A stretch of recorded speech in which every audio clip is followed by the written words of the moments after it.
L'éducation sexuelle.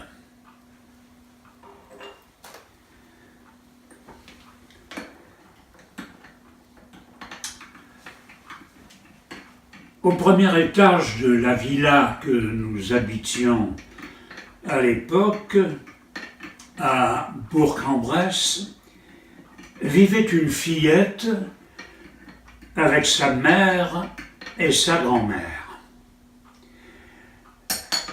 Elle se prénommait Liliane et elle devait avoir 2 ou 3 ans de moins que moi. La mixité quotidienne à l'époque n'était pas ce qu'elle est devenue, chacun le sait maintenant. Il y avait les écoles de garçons et les écoles de filles. Et il était quasiment hors de question de mélanger les sexes dans les établissements scolaires. Était-ce reculer pour mieux sauter par la suite? Oh, ni soit qui mal y pense.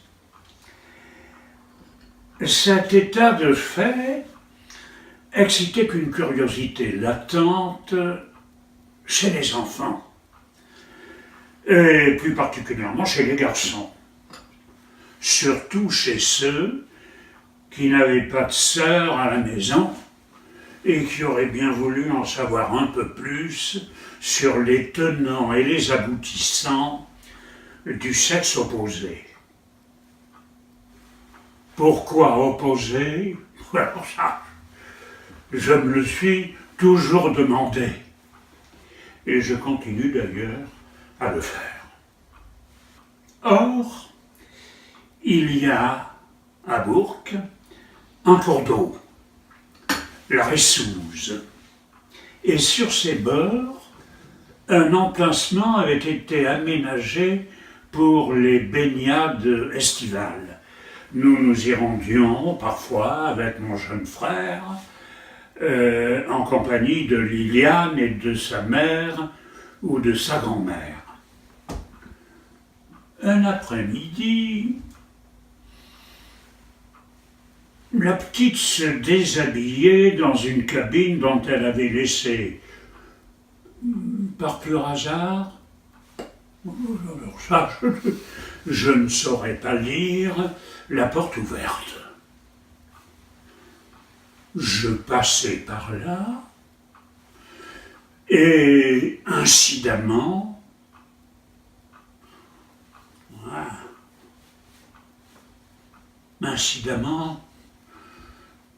ça je ne saurais pas le dire, mais mes yeux s'égarèrent dans sa direction.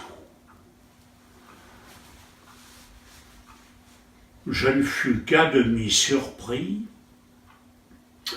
car je m'en doutais depuis pas mal de temps déjà. Incontestablement, il manquait quelque chose à Liliane.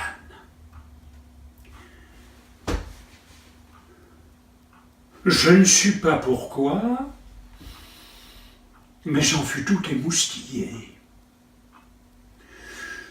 Et je n'ai jamais su pourquoi non plus. Ce lieu de baignade bien agréable, ma foi, avait un si drôle de nom. Il s'appelait la queue de cochon. J'ai eu l'occasion plusieurs fois de repasser à Bourg au cours de ma vie. Mais je n'ai jamais pu retrouver ni la queue de cochon, ni Liliane. Allez savoir pourquoi. Mais, vous savez, les poètes